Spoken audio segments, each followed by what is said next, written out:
Indonesia sedang berada di depan pintu peluang langka, yaitu bonus demografi, sebuah momen di mana jumlah penduduk usia produktif lebih besar daripada yang tidak produktif. Tapi apa artinya ini, teman-teman? Ya, apakah kita siap memanfaatkannya ini, ya, atau justru akan menjadi bencana jika kita lengah? Jadi simak sampai selesai hingga kita.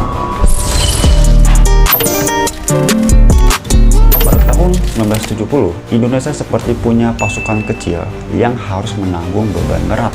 Setiap orang usia produktif harus menghidupi 6 anak dan lansia. Tapi lihatlah di tahun sekarang ini, 2025, situasinya justru terbalik ya. Sekarang 10 orang usia produktif hanya perlu menopang 3 orang non produktif.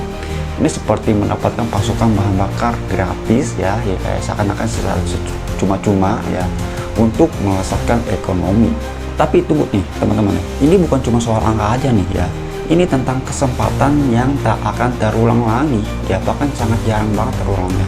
Bayangkan ya, kita punya tiket emas ya selama 20-30 tahun, di mana jumlah generasi muda jauh lebih banyak daripada orang tua dan anak-anak ya. Jika kita berhasil memanfaatkan energi mereka, Indonesia bisa melompat seperti naga Asia. Asik, ya. Tapi jika gagal, ini justru akan menjadi tsunami pengangguran yang bahkan menjadi beban negara, di mana jutaan pemuda di Indonesia sangat berfrustasi. Jadi pertanyaannya, apakah kita siap menjadi kapten yang memimpin armada 180 juta orang produktif ini ya, atau kita akan membiarkan mereka terombang-ambing begitu saja, bahkan tanpa arah? Nah, itu yang perlu dijelaskan tadi, kenapa menjadi bencana ya, kita nggak bisa memanfaatkannya. Kita pahami dulu nih secara definisi apa itu bonus demografi. Jadi teman-teman, bonus demografi adalah momen jendela peluang ya, seperti roket yang harus diluncurkan tepat di detik-detik tertentu ya. Jika kita melewatkannya, kita akan bisa ulangi 100 tahun berikutnya. Tapi kita harus menikmati dulu ya, krisis moneter yang nggak bisa memanfaatkan 180 juta orang ini. Ini bukan hanya tentang ekonomi teman-teman, ini tentang mewariskan Indonesia yang bermartabat untuk anak cucu kita nantinya. Teman-teman ya, Korea Selatan ya tak hanya membangun pabrik, mereka membangun mental juara ya. Di era 80-an mereka mengubah petani dan buruh menjadi insinyur, programmer, dan CEO. Hasilnya apa?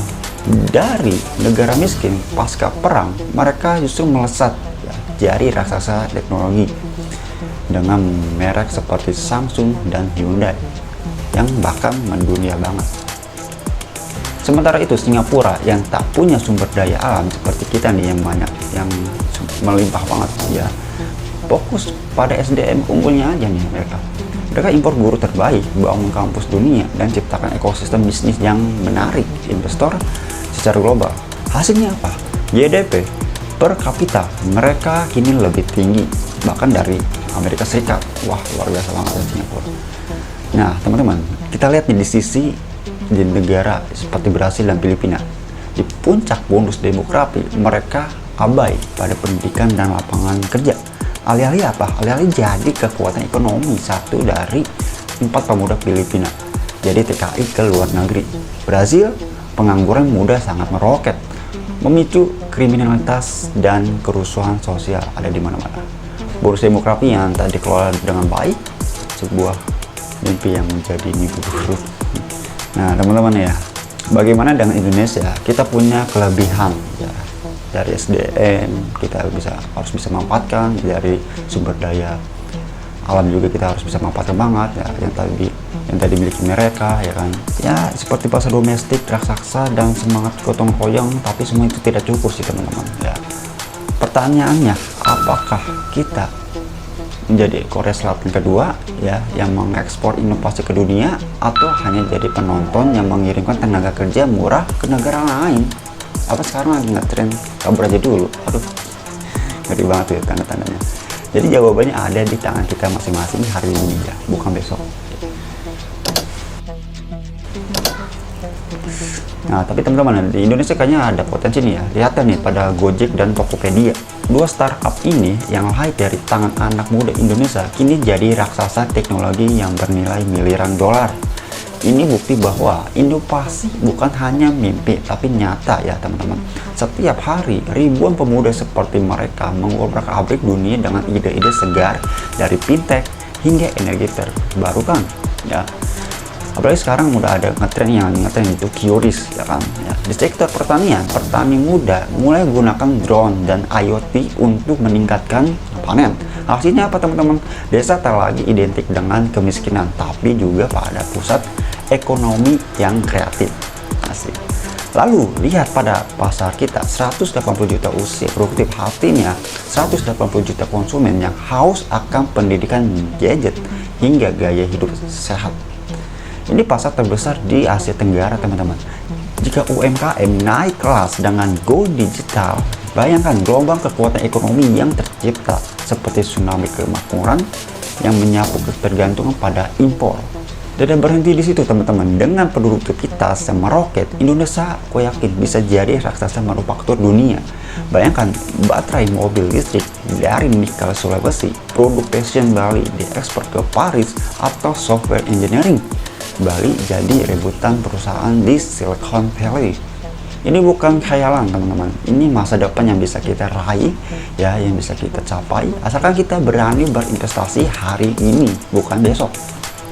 Setiap rupiah untuk pelatihan coding, setiap kebijakan yang mendukung riset, dan setiap dukungan untuk UMME adalah bensin untuk mesin pertumbuhan ini. Jadi teman-teman, pertanyaannya apa? Maukah kita menjadi tuan rumah di negeri sendiri atau jadi penonton saat negara-negara lain memanfaatkan potensi kita? Ya seperti mengirimkan warga negara kita ke negara lain itu misalnya ya. Jadi gini, bonus demografi adalah panggungnya ya, saatnya gitu. Inovasi adalah tiket masuknya, dan kita semua pemuda, pemerintah, dan pelaku bisnis adalah aktor utamanya yang berperan.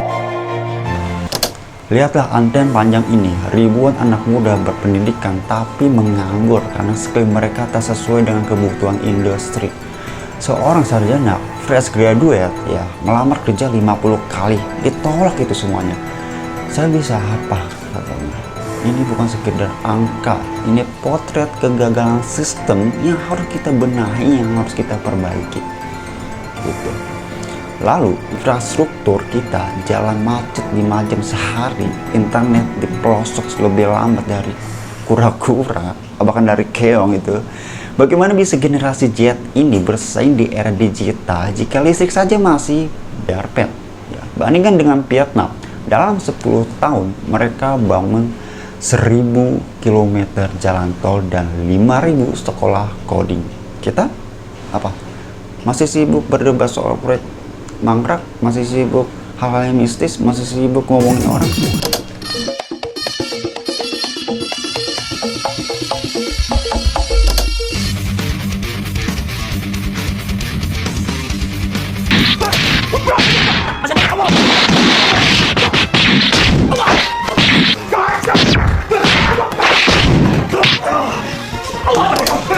Ketinggalan zaman, gue yakin kalau kita masih melakukan hal itu. Hal yang paling mengiris hati ya, 9 juta anak Indonesia alami stunting. Tubuh mereka kecil, otak mereka tak berkembang maksimal. Bayangkan, di usia 20 tahun mereka harus bersaing dengan pemuda Singapura yang sejak lahir gizinya terpenuhi. Ini seperti mengirim tentara ke medan perang dengan senjata yang rusak. Bonus demografi bukan hanya soal jumlah manusia ya teman-teman. Ini soal kualitas manusia. Jika kita yang terjadi adalah bom demografi ya, yang setiap mengintai kita, yang bahkan akan meledak ya. Pengangguran merajalela, kemiskinan menggunung, dan generasi manusia yang menjadi beban. Ini seperti rantai yang saling menarik ya, secara holistik ya, saling menarik ke bawah, dan itu menjadi terbebani banget ya. Tapi di balik semua tantangan ini teman-teman, ada harapan ya pastinya, karena setiap masalah punya solusinya. Dan solusinya harus dimulai dan harus di take action kan ya, digerakkan sekarang juga. Tapi ini bukan hanya tentang rencana di atas kertas ya, ini tentang aksi nyata yang terukur. Mari kita lihat contoh sederhana nih ya. Bayangkan ada seorang anak lulusan dari SMA di Lombok yang ikut pelatihan coding gratis ya. Dalam 6 bulan, dia bisa membuat aplikasi untuk memantau stok ikan nelayan lokal. Hasilnya, nelayan lebih efisien, ya kan, pendapatan naik, dan si anak tadi menjadi pahlawan digital di kampungnya. Ini bukti bahwa investasi di pendidikan, vokasi, dan teknologi bisa menciptakan efek domino yang masif. Tapi kita tidak punya waktu untuk bekerja sendiri-sendiri nih ya. Kita harus gotong royong. Ini seperti lari estafet contohnya. Pemerintah harus jadi pelari pertama yang membuka jalan lebar-lebar ya dengan kebijakan pro generasi muda. Swasta jadi pelari kedua yang membawa tongkat inovasi dan lapangan kerja. Masyarakat, terutama pemudanya, adalah pelari terakhir yang harus memacu dirinya hingga garis finish hingga menjadi Indonesia emas di tahun 2045. Dan ingat teman-teman, kita sedang berlomba dengan waktu ya. Setiap tahun 2 juta anak Indonesia masuk ke usia produktif. Bayangkan, banyak banget ya.